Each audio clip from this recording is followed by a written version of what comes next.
Hello বন্ধুরা, নমস্কার। আজ তোমাদের নানান ব্যঞ্জনে শোলা কচু দিয়ে ডিমের তরকারি বানিয়ে দেখাবো। এখানে ডিমগুলোকে ভালো করে ধুয়ে নিয়েছি। ধুয়ে নিয়ে এর মধ্যে সামান্য লবণ দিয়ে এখন সিদ্ধ বসিয়ে দেব। আর এখানে শোলা কচু আর আলুগুলোকে এইভাবে কেটে নিয়েছি ছোট ছোট করে। ডিমটা প্রায় সিদ্ধ হয়ে গেছে, এখন নামিয়ে নেব।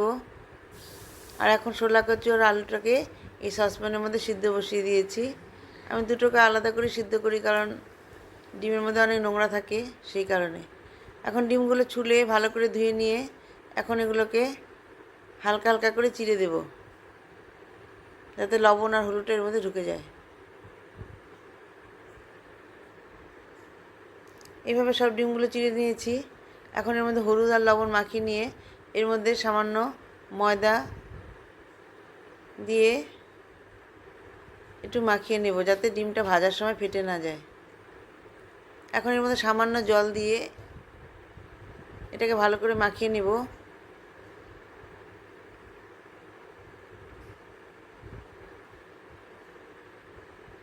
এইভাবে মাখিয়ে নিচ্ছি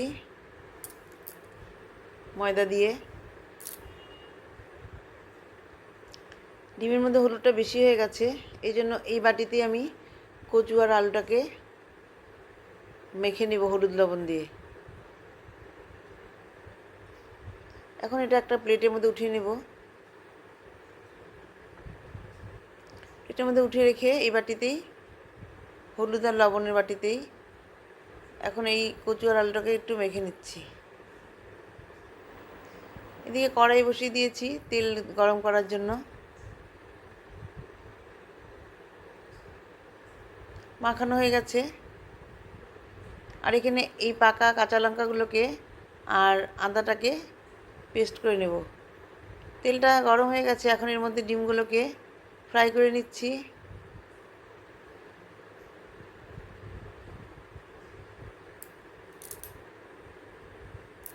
একটু উল্টে পাল্টে দিচ্ছি।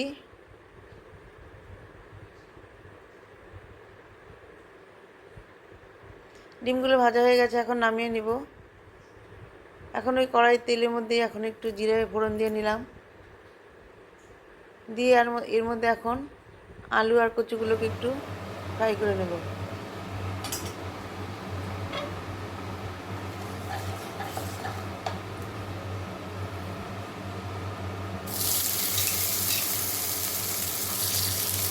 আলু আর কচুগুলোকে ঢেলে দিলাম। কচু সেদ্ধ করলে একটু লোদলোদ হয়ে যায়, আমি হালকা গরম জলে সিদ্ধ করেছি, বেশি না।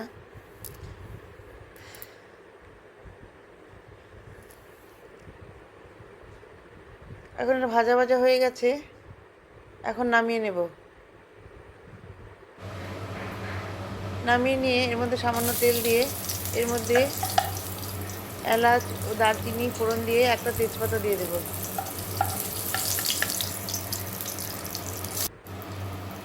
তেজপাতা দিয়ে দিলাম, দিয়ে এখন এর মধ্যে একটা পেঁয়াজ কুচানো দিয়ে দিচ্ছি।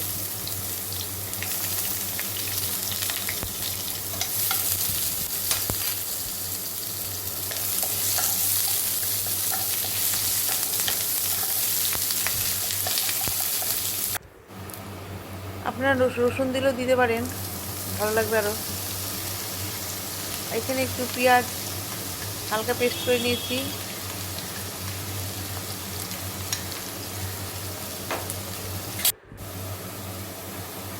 নিয়ে একটু ভাজা ভাজা করে নিচ্ছি, আর এর মধ্যে একটু টমেটো কুচি দিয়ে দিলাম।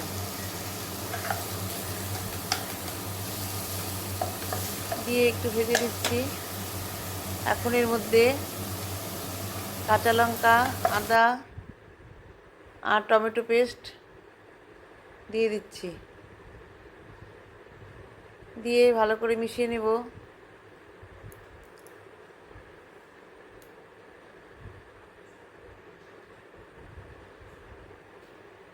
ভালো করে মিশিয়ে নিচ্ছি। একটু ভাজা ভাজা হয়ে গেছে, এখন এর মধ্যে আমি সামান্য লবণ, হলুদ দিয়ে মশলার সঙ্গে মিশিয়ে নেব।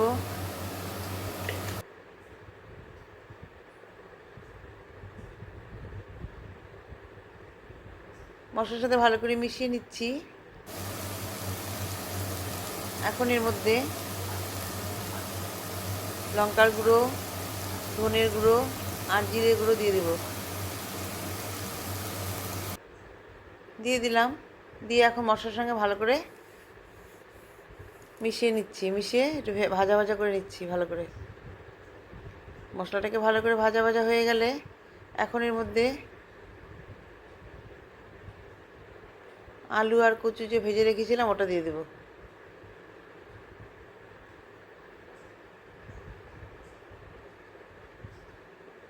এখন ভাজা কচু আর আলুগুলোকে দিয়ে দিচ্ছি। দিয়ে মশলার সঙ্গে ভালো করে মিশিয়ে নেব।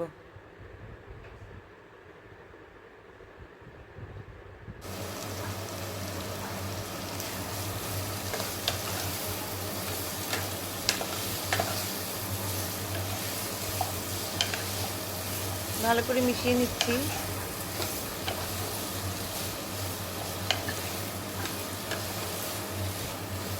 এই মশলাটা দিয়েও ভাত খাওয়া যায়, খুবই ভালো লাগে। এখন এর মধ্যে গরম জল দিয়ে দিলাম।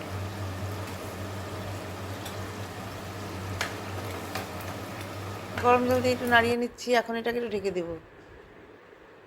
এখন ঢাকনাটা উঠিয়ে এর মধ্যে এখন ডিমগুলোকে ছেড়ে দেব।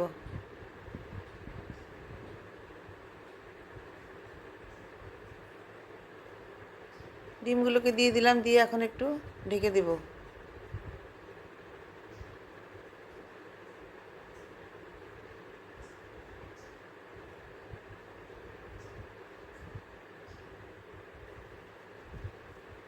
কিছুক্ষণ পর ঢাকনাটা উঠিয়ে সামান্য একটু লবণ দিয়ে দিলাম। একটু লবণ লাগতো। আর এখন এর মধ্যে 4-5টা কাঁচা লঙ্কা দিয়ে দিচ্ছি, চেরা কাঁচা লঙ্কা।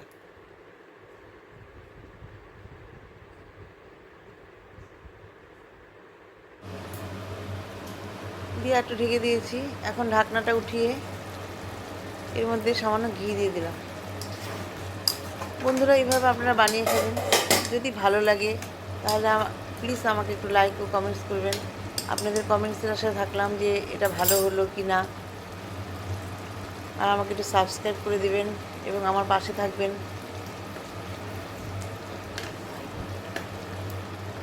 আপনারা কমেন্টস করলে আপনাদের সঙ্গে আমার একটু বন্ধুত্ব বাড়বে এবং আমিও অনেক রান্না শিখতে পারবো এবং আপনাদের ভালো লাগবে কিনা সেটাও জানতে পারবো। এইভাবে আমার ডিম দিয়ে ছোলা কচুর তরকারিটা হয়ে গেল। প্লিজ আপনারা এইভাবে বানিয়ে খাবেন এবং আমাকে অবশ্যই জানাবেন।